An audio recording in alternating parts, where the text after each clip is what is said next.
Where shall I find a new adversary so close to my own level? Try the local sewer. You're listening to 91 Reasons, a journey into the twisted landscape of pop culture. Keep your hands and arms inside the podcast at all times. And now, The Voice, Jeff Tucker.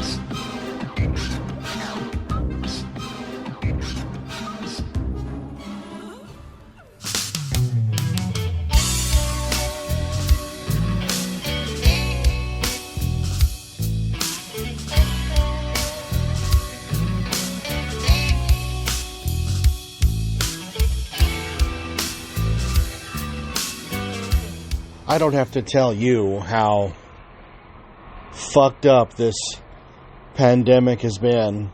You just have to turn on the TV or live your life and see what's going on in the world and know that things are just so screwed up right now. There's like, you know that old saying, there's electricity in the air? There's anger in the air. You can feel it. You can see it. You can see people, they're on the cusp of losing their shit. You can totally just see it in their eyes. It's been really tough.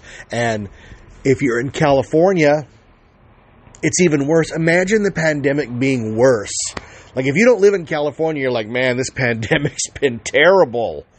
You know, people have died and businesses have closed and this and that. But if you're in California, man, take it all and times it by 3. This pandemic has been so badly handled by the powers that be here in California that, like, I've resisted even talking about it. There were weeks you just lose the will to do anything creative. Everything is drained from you. Everything is focused on survival mode. You know, you wonder how Cro-Magnon man hunted woolly mammoths and then somehow went home and painted on the walls. Like, there were days he was like, look, I can't paint on the walls, okay? Me thag, too tired to paint on wall. Because you have to go out and forage for food. And I'm not equating myself to a guy who had to kill a woolly mammoth. But there are things in the modern day right now that are just screwy. Here in California, you cannot eat out anywhere. All restaurants are only takeout or delivery. We've done the delivery thing a few times because sometimes you're like, look, I don't even want to go out to get it, have someone bring it, but boy, you pay a premium here, man. Then you go get it. Like, we went and got Chris and Pitts a couple of times, and you think, like, this is great. I'm gonna eat the food. It's gonna taste so good.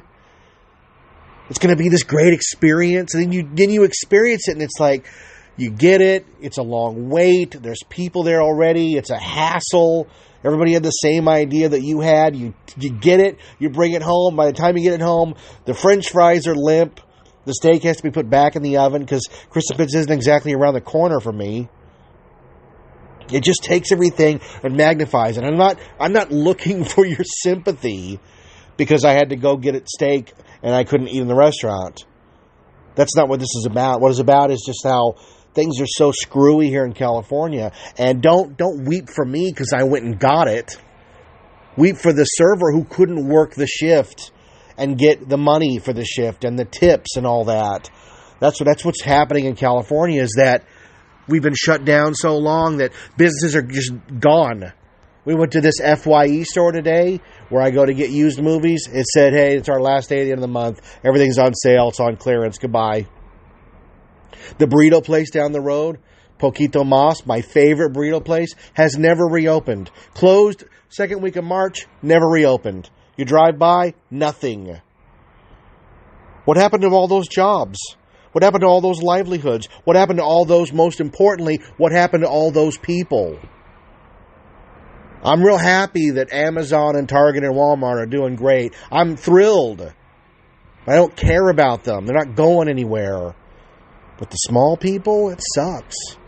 It sucks to lose all these jobs. I know a lot of people in entertainment that the jobs are gone. And they ain't coming back for years. So it's tough.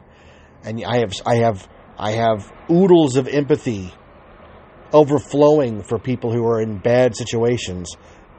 It really sucks. Really sucks. And the human toll is not just jobs, but mentally as well. I told you there are days I go, I got to do an episode. Let's talk about something. And then I go, I don't want to talk about anything. I don't want to even sit down. I just want to stare into oblivion. You must have have your moments. I have mine. Plus, you're at home all day with everybody. I'm home all day. Josie does school from her room. Rachel does work from her room. There's no solace. California is the mental toll that's taken on Californians. A lot of people will never recover. Go on Facebook. You'll see. You'll see people that are terrified to leave their house, who wear a mask while they're driving in their car alone. Go to the park, and there are people wearing a mask by themselves with their dog in the park. Where's the virus going to come from there? And I'm not here to shame anybody. I've always been, you live your life, I'll live mine. And whatever makes you happy, as long as it doesn't hurt anybody else, rock and roll. But the pandemic has been tough. I've lost friends.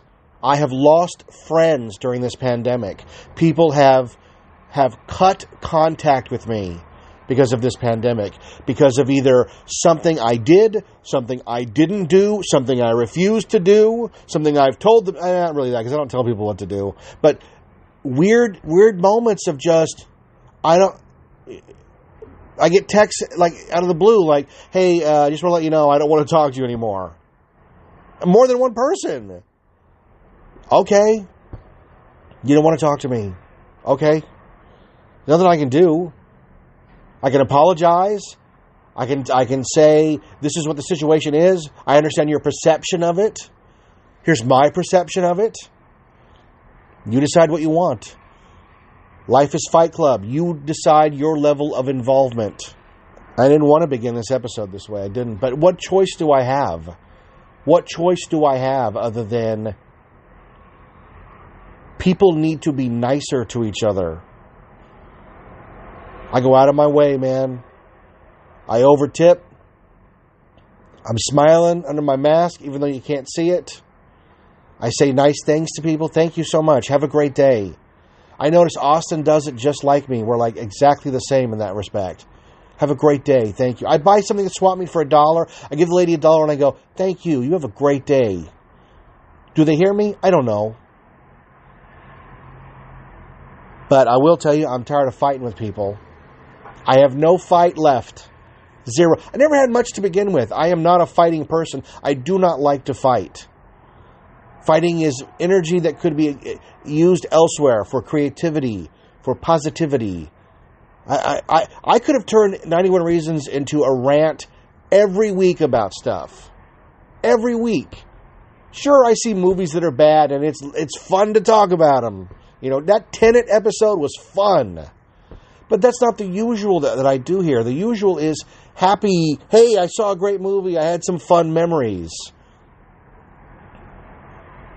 You know, it's funny too, because I sit places and when I'm staring off into oblivion, sometimes I'll retrieve memories that I didn't know I still had.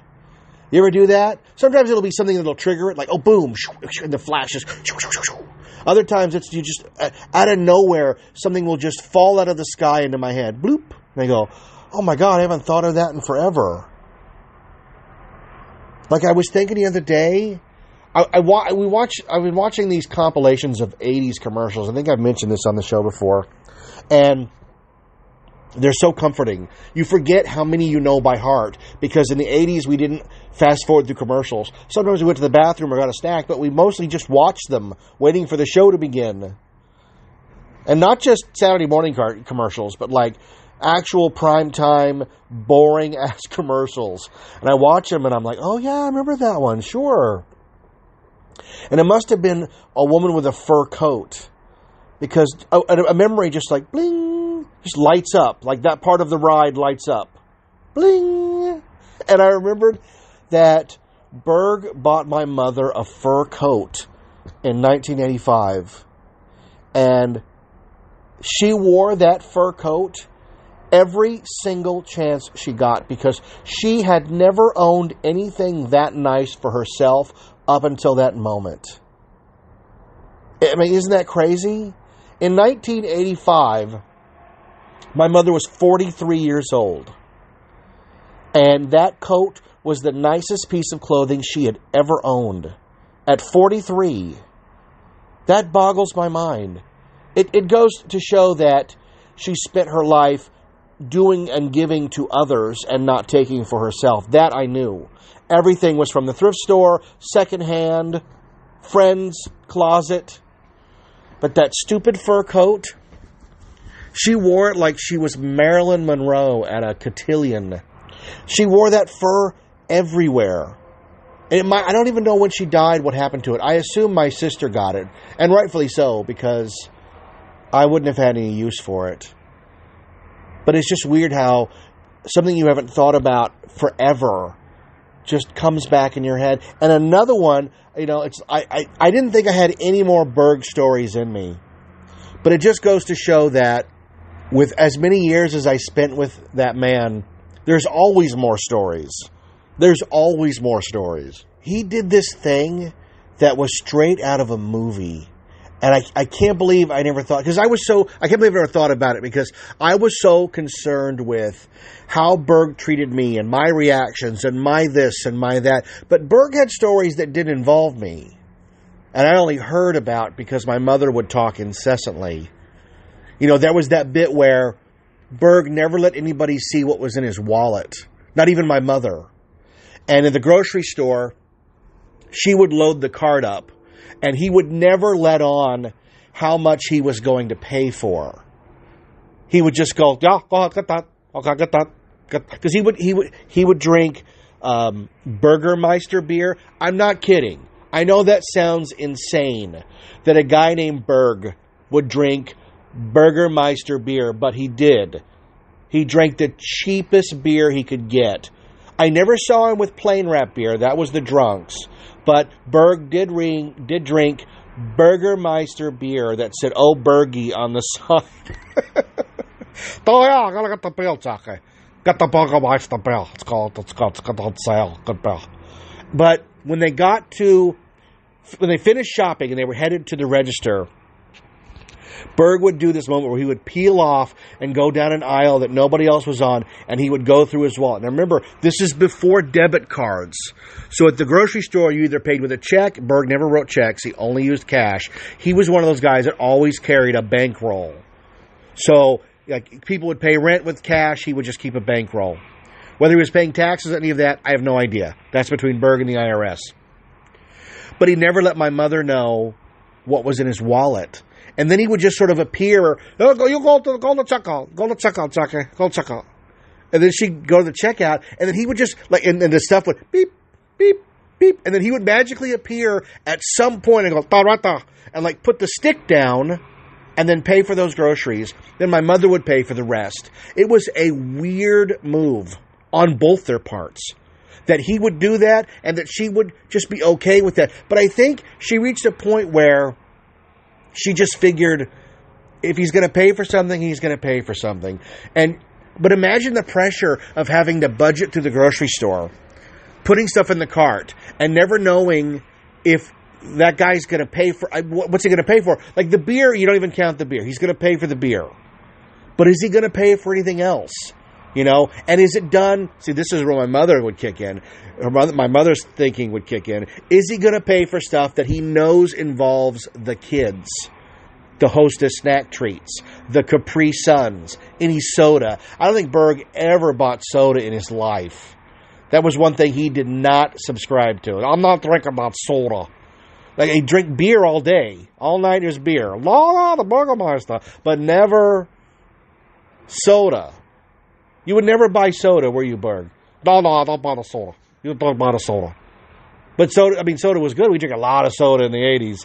Oh, yeah, I drink it, but I'm not going to buy it. You don't drink it? No, I don't drink it. I drink water or the Burgermeister. I know that's what you drink, dude. I know. We used to get Springfield Cola, 69 cents at Crawford's. 69 cents, and it tasted faintly of bell pepper. We used to call it bell pepper soda.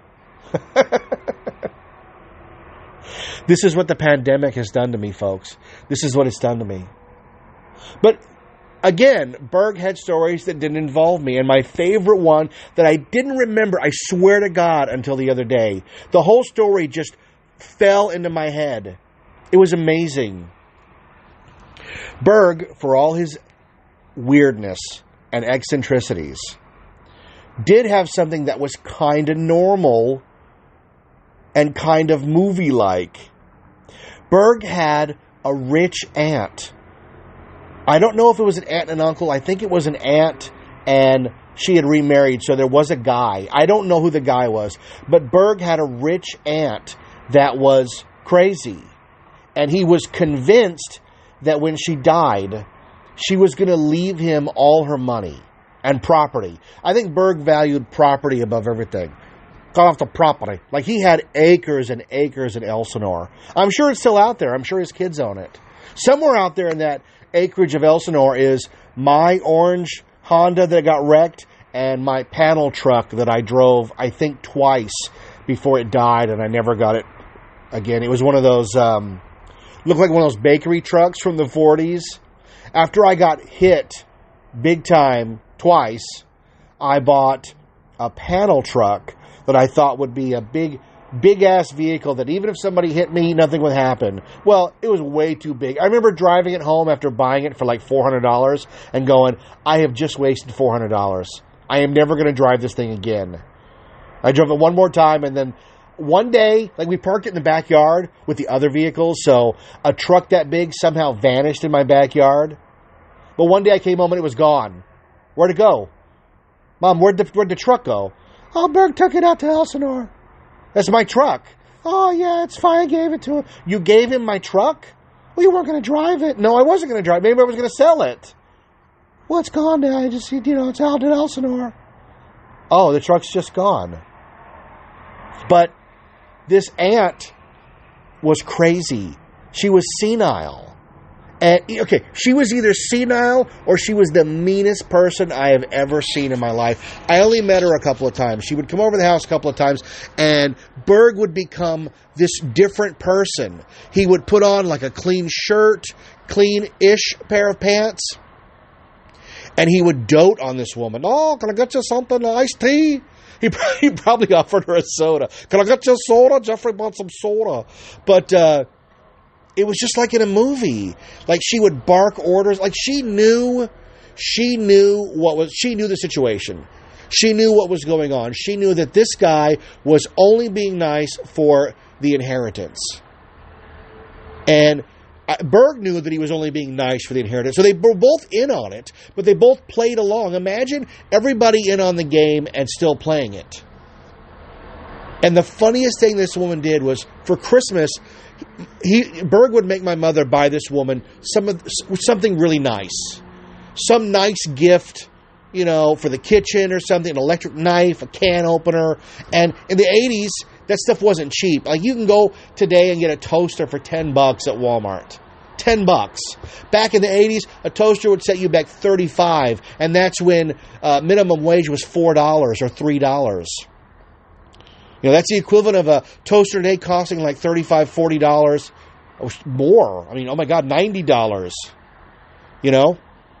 But she would buy these elaborate gifts, and then the aunt would present Berg and my mother with the gifts. You know what? I take it back. She never gave my mother anything, but she would present Berg with a gift, and he would make a big production of opening the, oh, look at this, oh, Jackie, look what I got. And it would be, I'm not kidding, it would be a used Avon bottle with like half of the cologne already used. And the woman would just beam like she was giving Berg the greatest thing ever. And I'm pretty sure that Berg eventually just started taking the stuff back to her house and just like depositing it there. Because I swear to God, one Christmas, he opened the same Avon bottle again. Oh, look at that, Jackie. And we're all sitting there like, Berg, it's the same bottle. And you know what the kicker is, folks. You know what I'm going to say. When the woman died, she left him nothing. She left this guy zero. I'm not entirely sure. Because again, these are stories that I wasn't directly involved in. And you're only peripherally aware of what's going on. But I don't remember him ever coming home and doing like the shillelagh dance of like, Jackie, I got 10 habits. We're going to live like kings. I never heard that. If I'm remembering it right, and I may have it wrong, I'm not 100% sometimes on these side stories, these side quests. But I think he came home and he was pissed, like, Jackie, I got that. And like, what do? You go, well, you were nice to an old lady for like forever. You can't do it for something. You have to do it because it's the right thing to do. Don't give me a lesson, Jeffrey. I'm telling you, Berg. Don't be nice to people because you think they're going to do something for you. Just be nice to people because that's human. Oh, yeah, you're going to give me advice now. Don't you tell me, punk, what to do. I'm not telling you what to do, Berg. I am not you telling me what to do. I'm not telling you what to do. I'm just saying, you should have learned a lesson there that if you're being nice for some ulterior motive, it may not pan out. But man, we used to laugh till we had tears coming out of our eyes at the idea of Berg doting on this woman. Like, and he did. He actually doted. Like you know, in the Little Rascals when Darla comes around and they comb their hair all nice and they sit up straight. You know, that's exactly what it was like, man. And I haven't thought of that story in forever. And maybe it's the pandemic of like the hours on hours of trying to be creative in this maelstrom of madness. I have been writing. I took a sabbatical, because writing is all about emotion. And if you write in the wrong emotion, you'll read back and go, I have to rewrite this whole thing. This is all wrong. So I took a little break. And the other day, again, boom, I'm coming back to life, The Langoliers, when they experience the new day, not the crappy TV movie, the book, Stephen King's The Langoliers, when they're caught between days and then the new day suddenly breathes color into them, like Pleasantville. I just was like, I have to start writing again. And I've been writing feverishly. I've been writing 10 pages a night. My goal usually is 5, and sometimes I don't meet that. I sometimes just get 3. But even 3, you have to congratulate yourself and go, look, I've moved the needle forward. There used to be X amount of pages, and now there are 3 additional pages. But I'm going to bet now there are 10 additional pages in this book that I'm working on. And I'm working on 2 books. I'm working on the 5th and final book of the 6th Key series. It's called The Tomorrow Machine. And then I'm working on a side project that I don't want to talk about, but I am feverish and jazzed to keep writing. And if you can reach that point, you know that creatively, personally, you have turned a corner. And I think I'm turning a corner right now. Because I'll be honest, at the start of this pandemic, I was going to kill 91 Reasons. I was going to just say, hey, thanks for so long and thanks for all the fish, and I'm leaving. And I don't want to do this anymore. But I said, no, I'll just take breaks. I won't force myself to do a full hour show each week. I'll just say, when I have the creative energy to sit down and do a show, I will sit down and do a show. And that's what I've done. And I'm so grateful that the listeners, that you guys have been patient with me on that. My Patreon supporters, oh my God, you're so supportive. Just so supportive. When I think about, people giving any amount of money saying, hey, we like your show, that's so humbling, I owe Michael Bondi 1,000 shows. I'm just going to, I'm just going to say, look, Michael, sit down with me and let's talk for 10 hours about whatever you want to talk about, and somehow I'll cosmically be 1/10 of the way of paying off that karma debt. I was going to sit down tonight and talk about Star Trek. That was the goal of this episode. But I knew I had to get things off my chest, and now I'm 20 plus minutes in and I haven't talked about Star Trek. Because what I did during the times where I was like, look, I can't find an episode in my head. I can't collate the thoughts enough to get an hour, to get even 40 minutes. Because at 40 minutes, I think that's a show. Some people are like, dude, you talk too much. I'm like, yeah, I do. My wife tells me every day. I get it. But there are a lot of times I just couldn't, right now it's the middle of the night. Because during the day, there's too much going on, too much pressure in this house. So I wait till the middle of the night. I come out to the garage. I should close the door, but the sound of the 91 freeway is somehow comforting. I grew up on a main street, so this is not, oh my God, there's cars. It's more like, oh, cars. It's like white noise to me.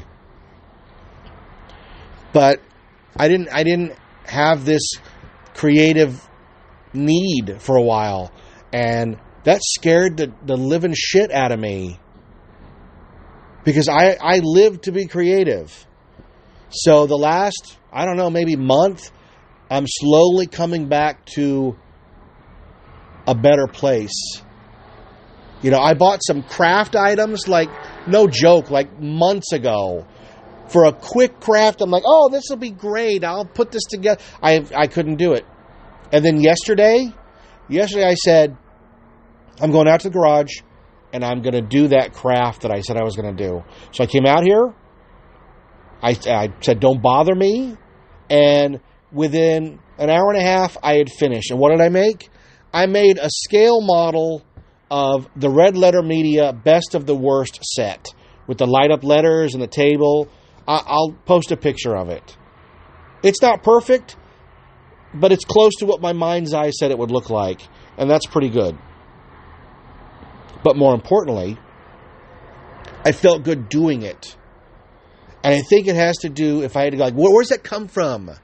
I think it comes from the idea that the vaccine is here, and we're all going to get that shot in the arm, and life's going to somehow go back to normal. Because Ian Malcolm taught me that life finds a way. It does. It has to. There were moments that I thought, this is the end of the world, and I don't feel fine. Thank you, REM. But I feel hollow and sad, and not for me, for my kids. You want to give your kids, you really do want to give your kids better than you had. And I think I'm on that track. They've had great lives. They're already batting much higher than I did because they have a father who gives a crap and is around. I didn't have that. For all the good I've said about George, he really was an asshole for not being in my life when he could have been. He didn't get killed until I was 14. 14 years he had. Didn't do it. So all the credit I give him is only half credit now. You only get partial credit, Mr. Friedman. You've turned in little work. You're tardy on all these assignments. But I don't... What am I going to do? Dwell on not having a daddy? Who cares? You get the cards that you're dealt and you play the hand. And I played it the best I can do. And I have been there for each of my kids in the ways that they need me to be there for them. And they each have their own needs from me. So I have tried to be the best father I can be. It is not an easy job. It is not an easy job. But it is the most gratifying thing I have done in my life. Writing books is great. Sort of. But, watching your kids start to live their life. It's weird that you go in stages, too. I was thinking about that the other day, too. You sort of come to life as a teenager. I can remember farther back than that, but those days weren't anything to talk about. I mean, Star Wars toys and going to the movies and birthday parties. But the real stuff don't happen until you're a teenager. And you're like, oh, now I remember those days. The good, the very bad, the very good, the kind of bad, sort of good. But you go in these weird stages. Teenager, and then out of high school, what do I do with my life? And there's that big block of trying to figure it out. And I can only speak from my experience, but then, I'm going to get married. Oh my God, me? I'm going to get married? Yes. I got married. I started working at Knott's, and then there's that big period of adjusting to having a full-time partner in your life. And then you have kids, and then you spend that big chunk raising them. And then one day you look up and you go, oh, I'm in a different zone here. I'm in a different zone. I think the first time I felt old was when I turned 40. It just felt like, oh, whoa, this is different. Things are starting to degrade. My warranty, I don't have a warranty anymore. I should be careful on the steps. It's 2021. I'm gonna turn 50 this year. It doesn't. I don't feel 50. I don't feel like 50 used to look when I watched movies. You know, look at Cocoon. I think Wilford Brimley is under 50 in Cocoon. Wilford Brimley is under or near 50 in Cocoon. I don't look or feel anything like Wilford Brimley in Cocoon. I just don't. But there's no classes to prepare you for getting this old. You're just here. These are destinations you arrive at without a map, and you don't know what to do once you get to that destination.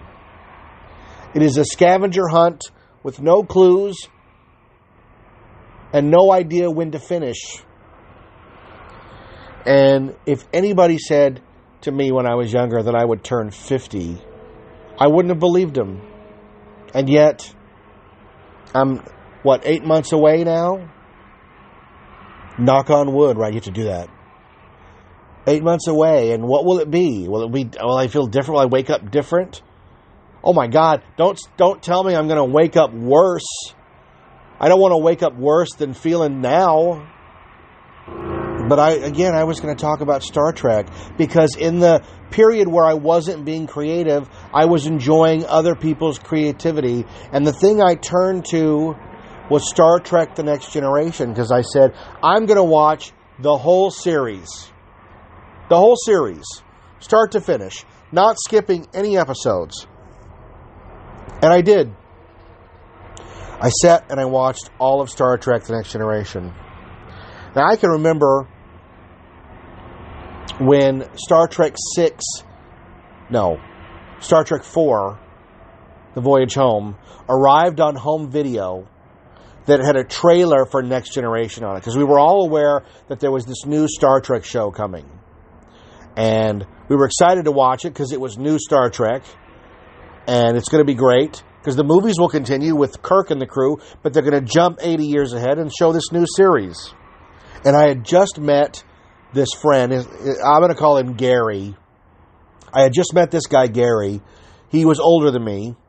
I used to call him my Doc Brown. And Gary was way into Star Trek. Like, Gary had a captain's chair replica in his living room of Kirk's command chair. No joke. Like, you walk in and it's no joke. That is the captain's freaking chair. And we watched Star Trek 4 at his house, watched the trailer, and then said, we're watching that here, sit in the captain's chair. So we all went to Gary's house, and we watched Encounter at Farpoint, the premiere episode of Star Trek The Next Generation. It's long, it's bloated, it's kind of funky. It shows the new Enterprise, the new characters, the new crew. The ship can separate from its saucer. We meet this guy Q, who's telling Picard that humanity is on trial. And then the adventures begin. And after that, my experience with Next Generation was spotty. I watched a lot of the touchstone episodes. You know, I watched when Yar got killed. What's that? Cloak of Evil. I watched when Picard became Locutus, Best of Both Worlds, Part 1 and 2. I watched Inner Light, Relics, Yesterday's Enterprise. I watched a bunch of episodes when I could. If I was home and Star Trek was on, I watched Next Generation. But I didn't watch it religiously. I just watched it casually. I remember tuning in for All Good Things, the series finale where Picard is traveling through time periods. They go back to the beginning. They stay in the present. They go to the future. Q is back. And then they jump to the big screen. And on the big screen, I followed every film. Generations, First Contact, Insurrection, Nemesis. I watched them all. And then, more recently, I watched every episode of Picard. But I never went back and watched all those other episodes. And the weird part is, I collected all the toys. I had almost every Playmates Star Trek figure that came out. I had the mail-aways. I had series after series. Now, I missed a lot of the rarities. I never got Tasha Yar from Yesterday's Enterprise, Barclay and Projections, Thomas Riker, Data Redemption. These are very rare figures. Some of them are still very expensive. Oddly enough, I did stumble across the rarest figure in the set, Picard and Tapestry. They only made 1,701 of them. And I got it at Spencer Gifts. I couldn't believe it. And I knew that figure was uber valuable. So I paid $8 for it. I took it home. And eventually I sold it for $500. Not that long after, I sold it. And Rachel and I bought Disney passes. We went out to dinner. We lived it up on my $8 figure. Now, do I wish I'd kept it? Sure. Is it worth much more than that? Not really. I mean, $500 for a figure is a big deal. Especially for a line of, like Star Trek, where it's not that popular for collectors. It's not that much of a collected line. You can still get Picard and Tapestry for about $500. I have managed over the last few months to get Thomas Riker. That's the episode where Riker finds out that when he transported off of a planet during an emergency, he left a duplicate behind who has been living on the planet alone ever since. And when they released the figure of Thomas Riker, it's just a William Riker figure painted over a different color. But the William Riker figure has a tear on his uniform, and, because he's been in a battle. And for the Thomas Riker figure, they just painted over it and left the rip intact. It looks weird. So they immediately redid Thomas Riker in the Deep Space Nine line of figures.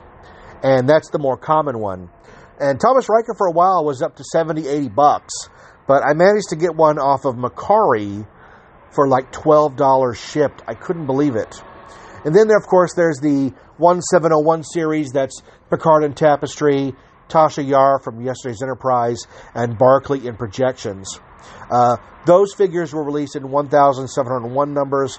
The fans revolted, so they upped the production numbers of both Barclay and Yar, but not Picard and Tapestry. He's still very rare. They did release an apology set of the 3 figures. They are not numbered, and you can get that set fairly cheap, which I do have one of those.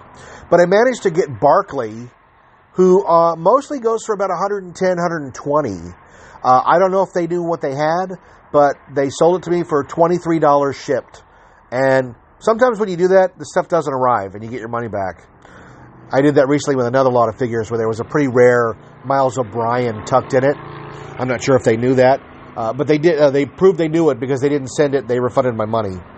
But I have a bunch of rare figures. I have quite a lot of the Star Trek figures. Austin enjoys them, so we've been enjoying that collection together. But what I didn't have was the knowledge of where some of those very specific figures are from and why they're dressed the way they are. So I sat down to watch all of Next Generation, partly to enjoy it, partly to see, well, where did some of these figures come from? And also because I wasn't feeling creative. And how you get your creative mojo back is enjoying creativity. And I have to say, I enjoyed those episodes immensely. Some of them are very, very good.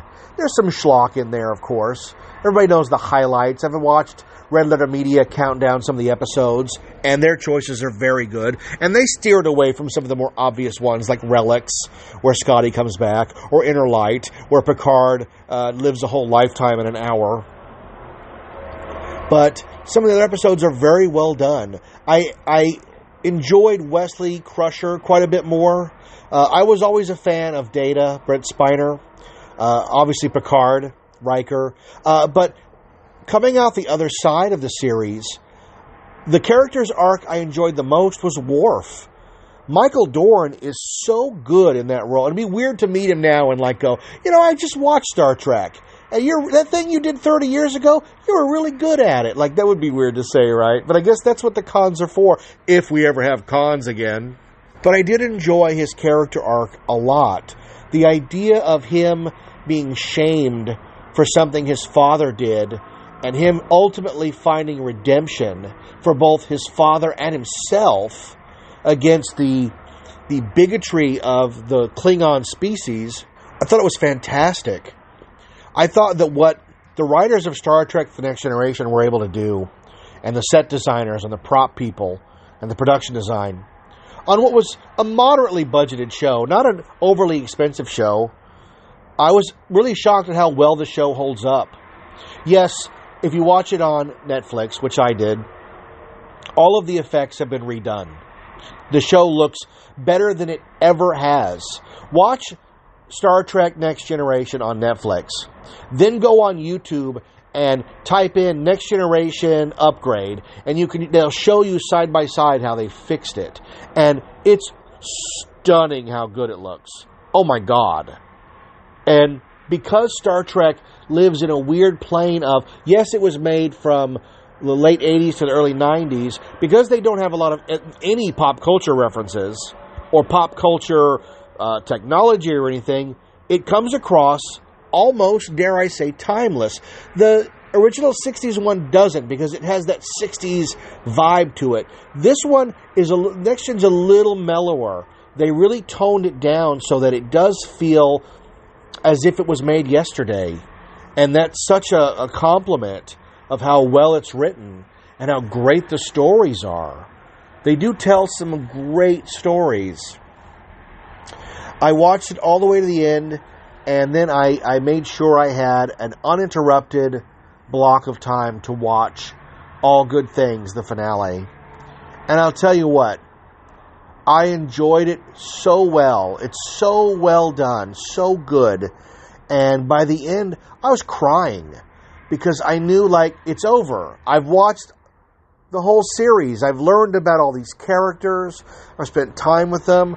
I had to go look up why Ensign Rose shows up and then vanishes, because the actress, Michelle Forbes, had other ideas and didn't want to be locked into Star Trek. She ended up having a really good career, so it's not like she suffered at all. But it is interesting to see a character introduced so late in the game of such importance that was going to be ported over to DS9 and then wasn't. She was supposed to be Kira's part. I really had a good time watching all those Star Trek episodes. It's been one of the brightest spots of the shutdown here in California, was being able to revisit and rediscover Star Trek The Next Generation, especially since I watched Picard first. And the Picard show was so horrible and so clumsily handled that watching the original show and how they just get the Picard character so well, it's weird to see how screwed up that new one was. And someone said, well, that's not really Picard. That's not the Picard from Next Generation. That's the Picard from the Kelvin timeline that was created during the J.J. Abrams series. And I'm like, you know what? I don't care about that. I only care if the stories are good, if they make sense. Blah, blah, blah, blah, blah. Kelvin.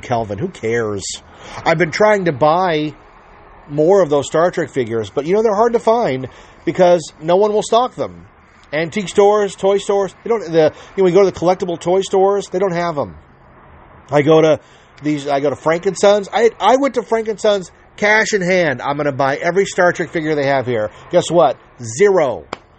Frank and Son is nothing but pop vinyls, and I don't give a crap about pop vinyls of any sort. But they don't have no Star Trek figures. I couldn't believe it.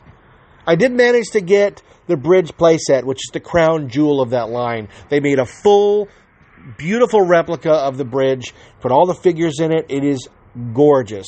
But on eBay, you can find one that's not priced crazy, but the shipping kills you every time. Shipping is always makes it double. I'm not paying it. I tried looking locally, forget it. But, Macari kind of fudges the shipping a little. And some guy sold me that Bridge for $60 shipped. Now, on eBay, you can't even get the playset shipped for $60. Much less, then it's another $150 on top of that. It's like $200 and up on eBay. I got it for $60 shipped. And again, I played that game of, is it going to show up? And I'll be damned if it didn't show up. So I was like, this is my Christmas present. On Christmas morning, I'm going to wake up and have the Bridge playset. And it was great. It was 1994 up in here. And when Star Trek ended, with all good things, I did not start watching the movies. And I've seen the movies a bunch.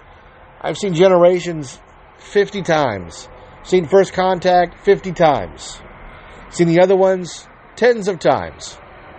And instead, I said, I'm going to take the advice of a guy I used to work with. Really funny guy, Larry. Larry, you don't listen to the show, but if you did, you loaned me the Season 1 DVD box set of DS9 years ago. Told me to watch it, said it was great. I never watched it. I gave it back and said, you can have this back. I just don't have time to watch it. What a fool I was. I started watching Deep Space Nine, and it is so freaking good. It is so pure and so good. And what I mean by pure, it's never been remade. It's never been reimagined or sequelized. Deep Space Nine lives in its own bubble. Deep Space Nine and Enterprise live in their own bubbles, because Voyager was referenced with 7 of 9 appearing on Picard. But Deep Space Nine is its own thing. And you get to know the characters. I'm near the end of Season 2 right now. The one trade-off you make is it doesn't look as good as Next Generation. They didn't restore it the way they restored Next Generation, which is, what it costs a lot of money, and it's not as well-known a series as Next Gen. But DS9 is fantastic. And every time I watch it, I get upset because I had no idea how much the Star Trek experience was supposed to look like Deep Space Nine. It looks just like it. I wish I could go right now, and yet I can't. I can't go to Quark's Bar. I'm so stupid that I didn't do that, or I didn't watch Deep Space Nine while that attraction was around. What was I thinking? I wasn't thinking. But it lives in its own bubble. And it's great, and the characters are so well. And Odo is such an amazingly well-written character, and so is Quark. They all have their things, they all have their little moments of why they're on this show. What story are they going to tell? And they tell these self-contained stories, and then sometimes they hint at other bigger stories that are coming. But they're not like today's shitty TV shows where it's just an hour episode of a bigger story, and nothing really is resolved until the very end. Maybe it's a little adventure, but it's all part of the overall, I like The Mandalorian, but there's just all these weird nonsense stories instead of focusing on the right one, or these self-contained stories. I know that sounds like an oxymoron, but if you watch Star Trek or Deep Space Nine, you know what I'm talking about. I'm drunk on creativity. Because I was going to do a whole thing on this episode, I didn't do it. Instead, I let the path take me. Where is it going? This may be one of the weirdest episodes I've done. I've done some pretty weird ones. Yes, I have, Berg. I've done some weird episodes, but it's fun to just, hey, this is my State of the Union. This is what's the state of 91 Reasons is. Why there's only been 2 episodes a month. Why these long gaps. Because my creativity tank has been empty, but it is slowly filling back up. It has a lot to do with getting to do things at work. I love going to work. I love the things that I do. I don't have days where I go, oh, gotta go to work. No, it's yes, I get to go to work. Change the O to an E and your life will change. Your life will change. I had a lot more to say about Star Trek, but I got sidelined. But I'm going to probably revisit this sometime in the future. It won't be soon because I've got other things I want to talk about. I'm always hinting at other episodes. Am I like an episode of Star Trek? Is this like an episode of Star Trek? I don't know. Maybe. Rachel and I finally sat down and watched season 1 of Cobra Kai. Got to talk about how great that is and how weird it is to say how great that is. I hope you're staying safe. I hope you are having your creative engines refueled the same way I am. It feels better. You feel that? You feel more alive. I can't wait to get the vaccine. I'm not going to post about it on Facebook. I'm not that kind of person. I don't ever really post personal stuff. I think it's boring. I'm just not into it. Stay safe. Be nice to people. That's the only edict I have, is to be nice to people. There's too much anger in the world. I've said this to people. I'll say it again. I took all that anger I had at Don Berg, and I took the guy to dinner. And we talked, and I learned a new perspective. And when he passed, I have no anger. I have no animosity towards Don Berg in any way. He lived his life how he wanted to live it, and I live mine how I want to live it. And I have no hate in my heart. I have no hate in my heart for anyone. I remain Jeff Tucker, the voice of this show, and you know the name. Stay well.